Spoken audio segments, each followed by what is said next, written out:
Evening, everyone, depending on where you are in the world. It's Wednesday today, and we are back for another confidence convo. This is episode 14, and we thought we'd do something a little bit different and kind of follow on from last week where we spoke about my story. And today we'll be diving into a little bit more about Joanna's story so that you can learn a bit more about us and why we do what we do. So before we get started, I'd like to introduce myself. I am Davina Maria, and I'm a master coach and founder of the Restore Yourself Method and host of Worthy Woman Facebook group. And I help female go-getters in their 30s develop unshakable confidence so they can powerfully step into their limitless potential. Over to you, Joanna. Hello, everybody. Hi, Davina. My name is Joanna. I'm a registered psychotherapist and confidence coach. I am the founder of the Confidence Formula. I work with young adults to help them improve their confidence so they can become successful. Davina and I got together to create this for you because we strongly believe in the power of learning together, and we are obsessed with all things personal development. And just to clarify, we are not perfect at being confident all of the time. Like you, we move through our struggles and overcome obstacles and mindsets to continuously improve. So just think of us as guides by your side. So, Joanna, I know we're going through a little bit of your story today, and I'd love to hear it. Yeah. So I guess my confidence journey starts when I was 15 years old. And when I was 15 years old, I decided what I wanted to do with the rest of my life. I was good at math. I near failed biology. I knew someone who was a very successful banker, wealth manager, and I wanted to be successful. So I said, I'm going to go into business. I'm going to be a successful banker. And most of all, I wanted to make my parents proud. So I worked really hard. I got into one of the best schools in the country, a really great business program. And on the first day of the first class, I remember one of the professors said to us, the purpose of any business is to make as much money as possible for the shareholders. And my heart sunk. I was like, what am I doing here? I worked so hard to get here. I thought I was exactly where I wanted to be. And my entire body just like froze and caved into itself. And I had a complete start of what was an identity crisis. I was like, how did I get to business school where my purpose from the next 4 years is to figure out how to make as much money as possible for all the shareholders of the corporation or business that I am part of? Not to mention, the next 4 years was surrounded by some of the most competitive, money hungry kind of dog eat dog energy in school, kind of very like competitive. Everyone was kind of out for themselves, so it felt like. And I never in my life felt so small. I like could have disappeared. I felt like a crumb beneath someone's shoe. So what I did, I still attended class. I wasn't going to change my program because I didn't really know what else I wanted to do. Did I want to go into the arts or sciences? I knew wasn't for me. Engineering, was I going to pivot away from this program? I decided to stick it out. Again, my goal was to make my parents proud. Mm-hmm. So what I did, I shifted my major to international business. And in international business, I could start studying courses that interested me about different parts of the world. And I specifically got focused on studies into like Buddhism, Taoism, and I got to study about different East Asian cultures and philosophies. And so by basically coasting through a mix of business oriented classes and Buddhist oriented classes, I was able to make it through those really difficult, really challenging 4 years. I got to study meditation and mindfulness and still practices I have until today. I was able to, when I graduated, explore parts of Southeast Asia and Asia and further dive into these cultures and this different way of life. Graduation came. Again, I barely coasted by. I didn't even go to graduation because I didn't really feel like I was proud of myself for the accomplishment that I had gotten to. And I kind of felt like I'd spent the last 4 years just kind of like hiding from teachers, hiding from friends, playing small and kind of like an imposter in this like business school that I was attending. Yeah. So I did. I graduated university. I got the piece of paper. But what happened next was actually almost worse. So I graduated from business school. I was studying business and Buddhism. I was completely confused what I wanted to do next.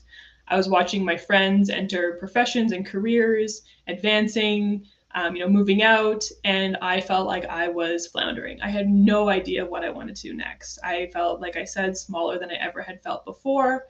And I tried different jobs in banking and sales and customer service, and nothing really seemed to fit. And as it happened, I felt like I was falling further and further behind my friends, people that I knew and trusted who were, succeeding, and I felt like a complete failure. Mhm. It got so bad that I actually started developing adult acne and rosacea on my face. I was Yeah. so afraid of being seen. I felt like such an imposter graduating business school with like a mix of business and like Buddhism. Like, what do I do with this, right? And, it was a really challenging journey until I was 28 years old and decided, actually, I didn't decide. Psychology kind of found me, and the program of study found me. And then I ended up going back to school for psychology.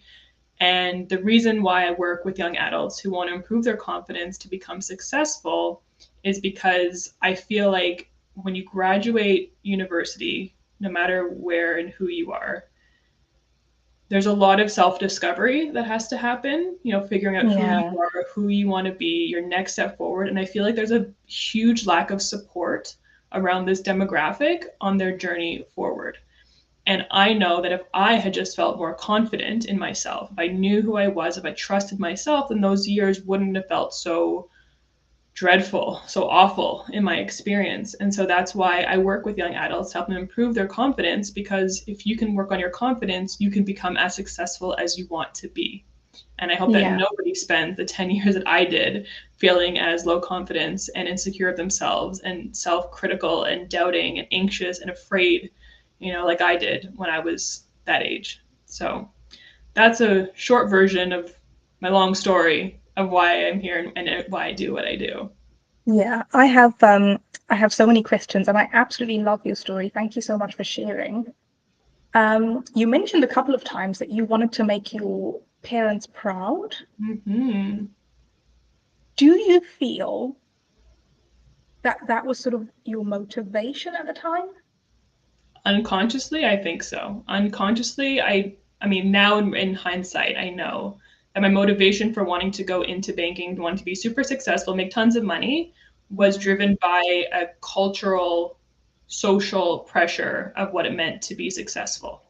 Again, I was good at math. I got good grades. I could, in theory, do anything I wanted to do.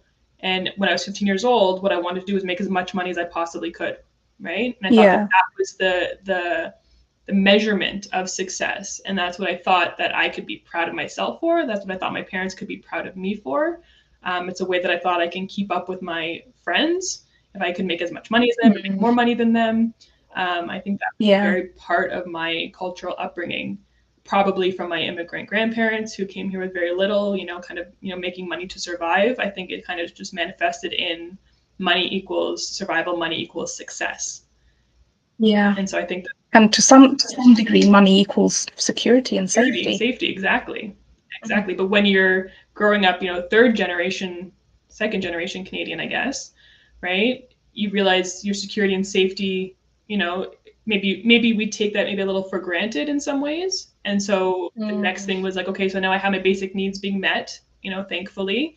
And how can I now level up? And money felt like the Yeah. easiest way and the most natural way to do that. Yeah. I totally understand that. And knowing what you know now, if you could go back to your 15-year-old self or your 16-year-old self, what advice would you give him? Mm. That's a really hard question, because I believe with my whole heart and being that I am who I am today because of the journey, the specific journey that I took. Right? If I didn't Yeah. decide at 15 to go to business school, if I didn't have that professor on that first day of class, if I didn't have that, decade of being really insecure and doubting myself, then I might not have gone into psychology and been able to do the work that I do today. So Mhm.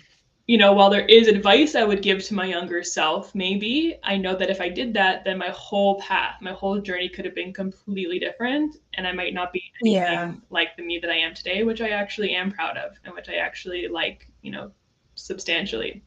So I think that I would leave her the way that she is. But I think for other people who are in that position at 15, 17, whatever, however you are old, however many years old you are when you decide what you want to do with the rest of your life, just to Yeah. say that it's a journey, not a destination. And you Mm. don't need to know at 17 what to do with the rest of your life, and just trust that whatever decision you make in that moment is going to take you exactly where you're supposed to be, and you can pivot and you can Yeah. change that direction at any point. And the experience that I got in business school actually helps me run my business today. So none of it actually goes to waste. A lot of my clients feel like, if I choose something and I go down that path, it's going to be a waste of my time. It's like, Yeah. it doesn't waste your time, because if you didn't go through that experience, you wouldn't then choose the next destination, the next, to get you to where you are today. And Mm. every obstacle, everything you go through adds to your repertoire of what you will Yeah. need in the future to be your most successful self. Yeah, 100%. It definitely gives you sort of skills, transferable skills that you can, Mm, you can apply in whatever you choose to do and whatever you choose to change. exactly. When you think about changing. I love So that. trust the journey, I think, And is the message. Yeah. yeah, definitely. And I think you've kind of half answered my next question. So my next question was thinking about yourself today. You're a psychotherapist, you're a coach. Um, do you feel like everything that you've been through has helped you to hold more space for your clients as they go through their own journeys? Absolutely. I remember learning in school for psychology that you tend to specialize in an area that you have personally gone through yourself. So if you have experience with anxiety, you Mm, might be an anxiety specialist. If you have experience with eating yeah, disorders, you might be a disordered eating specialist, whatever it is. So I think that my experience, that like 10 years where I lacked the confidence I needed to be who I am today, is exactly why I have the compassion, exactly why I can hold the space for individuals who are, in some ways exactly where I was at that point. And, I yeah, know what it feels like. I know what they're going through, and I know what I did to help myself get out of it. So I think that that makes me, qualified to work with people who are currently struggling with what I've been through. yeah, totally. I totally agree. So how did you actually get from there where you were? How did you actually get from there to here? What did you do? Mm-hmm. I asked for help.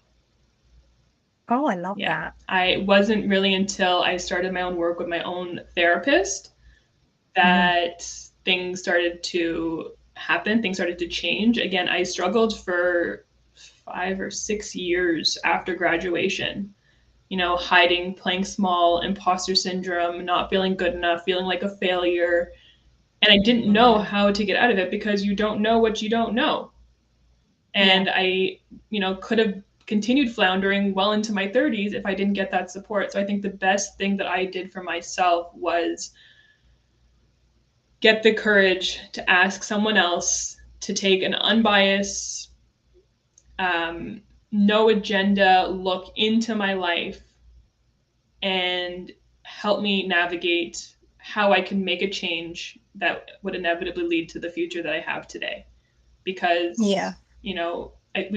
I know that I was terrified to ask for help. I probably could have asked for help when I was 18 years old and university just started, and I didn't even, probably think about it. Maybe I thought about it, but it was like, only people with severe mental health issues go to therapists, and, I don't need this right now. In school and life are too busy right now to even go down that path and all that. And so yeah. I think it was when I started asking for help, asking for support from my therapist, then my coach, then that's when things really started to change for me. And I would probably still be stuck today if it wasn't for that. I love that. I think you've touched on something really key there. I think a lot of us struggle to ask for help sometimes. And maybe we put it off and we put it off and we think, oh well, I can do it myself, or I can things will turn around. I just have to be patient, just wait and see. And I think sometimes we can potentially make our situation slightly worse by trying to do it on our own, because sometimes, like you said, you don't know what you don't know. Yeah. So I absolutely love that point. And I wanted to ask as well, how long, in your opinion, do you think that it took for you to kind of completely go from a place where, like you said, you weren't very sure of what you wanted to do, you felt, very small, and, it was just not the best time, to a place where you were like, you know what? I've got an idea of where I'm going. I feel good about it. And, even if it doesn't turn out the way I want it to turn out, I'm happy with the path. Mm-hmm. So if we're saying that my lowest lasted about 10 years, that's university, and the 5 or 6 years afterwards collectively, from that lowest point to, I mean, I guess now is like the most confident I've ever been in myself and my path and my journey. Yeah. That's a solid 7 years. Okay. 7 years. But I mean, it didn't go from 0 to 100. That's kind of my 0 to 100 spectrum. When things really started to turn around, I would say it was the first year of therapy. So probably that first full year. I think part of my program, we had to do 100 hours of our own individual therapy to become a psychotherapist. Okay. So I think in those 100 hours in that first year is probably when I transformed the most. I love that, because that's obviously when you had help, and you were kind of doing your processing. And I think, although you said it took 7 years, or approximately 7 years, I think the key thing with what we do and what we talk about a lot is about it being a journey. The work that we do doesn't necessarily happen overnight. It doesn't necessarily, it's not like you read a book and you're done. It's a continuous piece of work, and it's a journey. So, I love that it took 7 years, which probably sounds weird, but it's great. Yeah. And then my last question. Hold on, can I say one more thing before you ask the last question? Of course. Just that I will say it's not like a straight line kind of journey either. There's like so many ups and downs and moments of self-doubt and fear of failure and anxiety and all the things that still come up even till today. But in those 7 years, I've learned the tools and the strategies that can help me overcome when those feelings and those thoughts arise. So it's definitely not like a linear journey, just getting better and better, although life seems like that's how it feels. There is definitely a lot of like ups and downs, and just like knowing that the downs isn't where you're going to stay and the ups are going to be here, but they're also going to go away, and just kind of like riding the wave, I think is for sure important. I love that. I absolutely love that. And I'm now going to change my last question based on what you just said. I want to hear both. So I was going to ask for 3 things that you learn along the way. I'm going to change that question slightly, because you said that you now have the tools to kind of, shall we say, tolerate the ups and downs, and tolerate the self-doubt, and, the self-criticism, and potentially the darker thoughts, feelings, emotions that come up when we're on our journey. So I wanted to change my question to 3 tools that you used, or that you still use, to kind of keep you moving forward when you have those moments of a lack of confidence, a little bit of self-doubt, or, maybe times when you're a little bit like, am I doing the right thing? Is this, am I on my path? How do I know I'm on my path? 3 things you've learned, or 3 tools that you use in those times.